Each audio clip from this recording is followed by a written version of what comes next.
Il-Gvern se jkun qed jorganizza żewġ titjiriet lejn Malta għal Maltini li jatfadal fil-Libja u jridu jiġu lura. Dawn huma skedati għall-4 wara nofsinhar.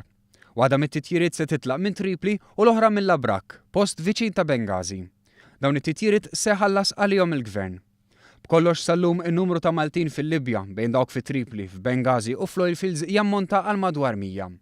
Il-Gvern ħabbar ukoll li l-ambaxxata Maltija fi Tripli se tibqa' miftuħa, iżda din mhux se tkun tista' tagħti aktar assistenza konsolari minn wara s-6 ta' Awwissu.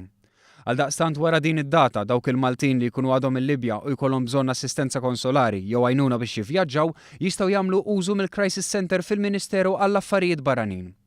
Dan l-aħħar pass mill-Gvern Malti jfisser li qed issir dik magħrufa bħala assisted departure, xi ħaġa li hija f'livell ogħla minn parir biex wieħed jitlaq minn jew ma jmurx f'pajjiż.